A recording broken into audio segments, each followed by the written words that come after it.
Sahabat Satwa Rescue dimanapun Anda berada, video kali ini tentang operasi seekor kucing kitten yang mengalami hernia.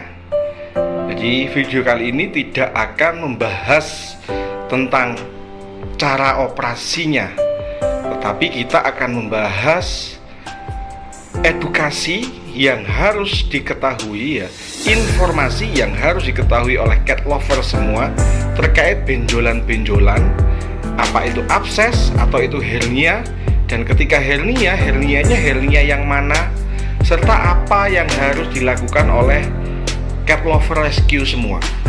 Jadi cat lover, ketika kita mengetahui seekor kucing ketika dia masih kitten, lalu dia di tali pusarnya, itu ada benjolan.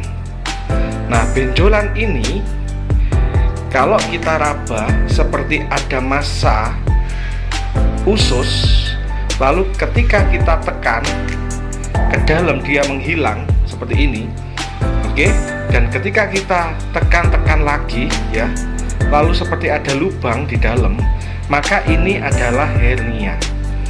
Cat lover, sahabat satwa. Nah, ketika kita tekan dia akan masuk, tapi ketika kita lepas dia akan kembali ke posisi semula. Artinya dia akan cenderung mencari lubang dan ke arah gravitasi, cat lover. Jadi hernia itu ada hernia umbilikalis yang letaknya di tali pusar atau di lubang tempatnya pusar. Penutupannya tidak sempurna dan itu menyebabkan hernia.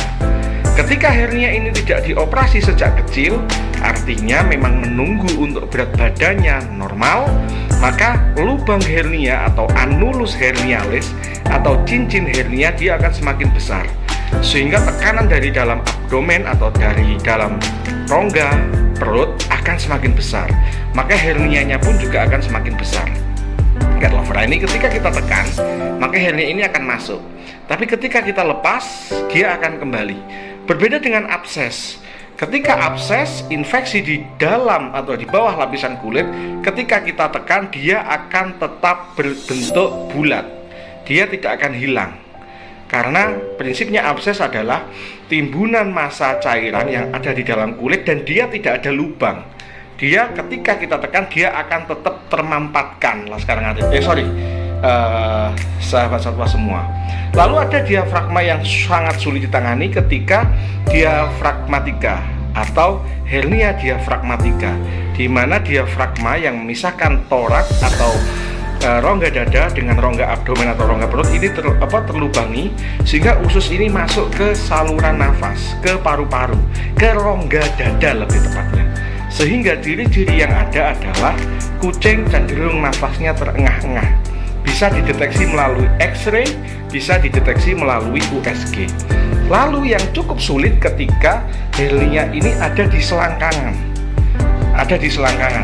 Ini cukup rumit dan cukup sulit karena jahitan yang ada di sini ini adalah jahitan yang ada di persendian. Sehingga pasca operasi seekor kucing akan tetap bergerak dan jahitannya biasanya ambrol. Ada juga hernia skrotalis ketika usus atau massa yang ada di dalam perut dia masuk ke dalam skrotum atau kantong telur. Jadi itu beberapa hernia yang sering terjadi pada kucing kita. Hernia umbilikalis, hernia diafragmatika, hernia inguinalis bila terjadi di selangkangan, dan hernia skrotalis bila terjadi di dalam skrotum atau kantong telur. Jadi cat lover semua, sahabat satwa, kita akan melakukan tindakan operasi pada kucing, teknologi atau metode terbaru kita menggunakan apa yang disebut dengan hernia mesh.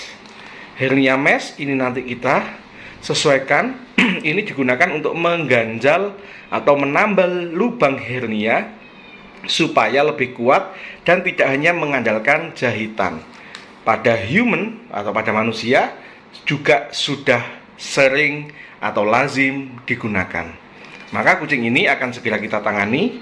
Mohon doanya dan akan kami update perkembangannya.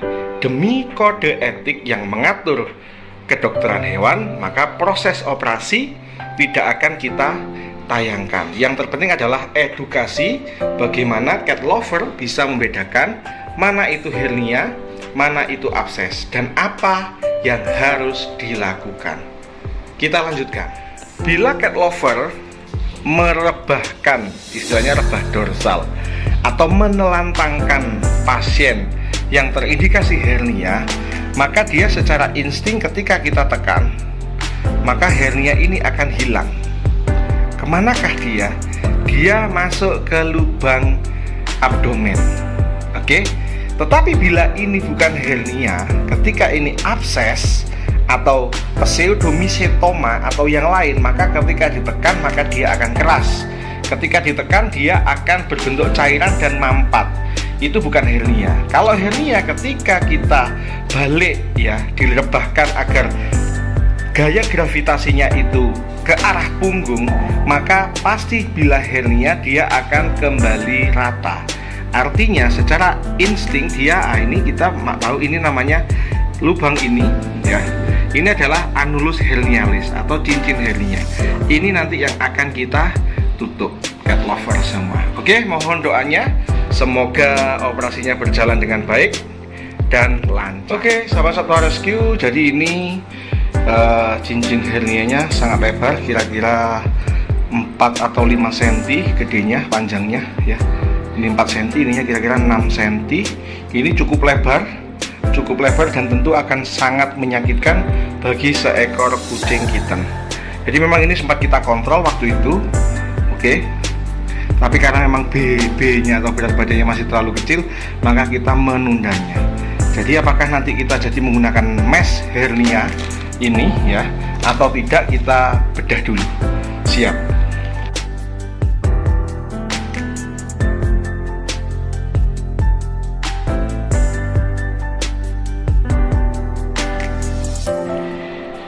Sahabat rescue, dimanapun Anda berada, ini kita sudah selesai satu tahapan ya, sudah tertutup di annulus hernianya atau cincin hernianya sudah kita tutup. Kita akan melanjutkan di penjahitan yang kedua, ketiga, dan selesai. Terus untuk perkembangan ke depan seperti apa, pola makannya seperti apa, tetap ikuti video ini karena video ini berisi edukasi tentang bagaimana kita bisa mengenali hernia, menanganinya seperti apa, dan membedakan ini hernia jenis apa. Oke, sahabat rescue, kita lanjutkan. Sahabat rescue, ini operasinya sudah selesai, tinggal tahap perapian jahitan lalu menutup jahitan. Jadi segera, bila memang usia dan berat badan sudah memungkinkan, segera lakukan operasi untuk mengurangi resiko menderita dari seekor kucing yang mengalami hernia. Siap, kita lanjutkan. Sahabat satwa dimanapun Anda berada, jadi tahapan selanjutnya adalah kita menutup luka operasi ya. Metode ini ada yang menggunakan, ada yang tidak menggunakan. Oke, jadi yang menggunakan berprinsip bahwa luka bedah harus ditutup ya. Lalu yang tidak menggunakan prinsip bahwa luka bedah selama memang operasinya berjalan dengan baik dan steril, dia bisa tidak harus ditutup. Mana yang benar? Yang benar adalah yang cepat sembuh. Jadi untuk cepat sembuh atau tidak tergantung dari perawatan pasca operasinya juga, teman-teman. Jadi ini bisa teman-teman gunakan ketika merawat luka ya. Jadi kami menggunakan Hipavik atau Ultravik One Med kebetulan ya.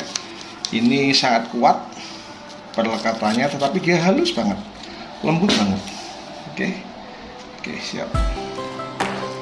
Kita menggunakan kasa, tadi sudah kita tabur di lukanya teman-teman. Oke, tujuannya adalah agar dalam 3 hari ke depan luka tetap kering, tidak terkontaminasi. Itu tujuannya.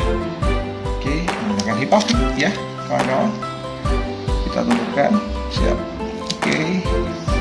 Nah, bagaimana bila nanti dia lepas? Ya diganti, diperbaharui. Dan kalau yang kucingnya manut, tidak terlalu banyak gerakan, ini bisa tahan sampai 1 minggu, bisa tahan sampai 10 hari. Tapi disarankan bila bersih, bila kering, baru boleh ganti setelah 4 hari sekali. Apakah boleh diganti 2 hari sekali? Boleh, tidak masalah, sesuai dengan kebutuhan. Lalu bisa kita cubit-cubit ya. Ini kucing posisi masih terbius. Tujuannya cubit-cubit apa? Untuk melekatkan agar kuat, agar tidak gampang lepas, teman-teman. Lalu bagaimana teknik melepasnya? Teman-teman bisa menggunakan cairan NaCl, bisa menggunakan cairan alkohol. Kita basahi dulu, begitu sudah basah baru kita buka pelan-pelan. Terima kasih, saya akan mengupdate lagi perkembangan kucing hernia pasca operasi. Sahabat satwa, dimanapun Anda berada, ini kurang dari 6 jam dari operasi tadi. Alhamdulillah sudah mulai sadar, progresnya cukup bagus ya. Besok akan kita update lagi perkembangan kucing pasca operasi hernia. Bagaimana perawatannya, makanannya, serta apa yang boleh dan apa yang tidak boleh. Ikuti terus perkembangan videonya. Terima kasih.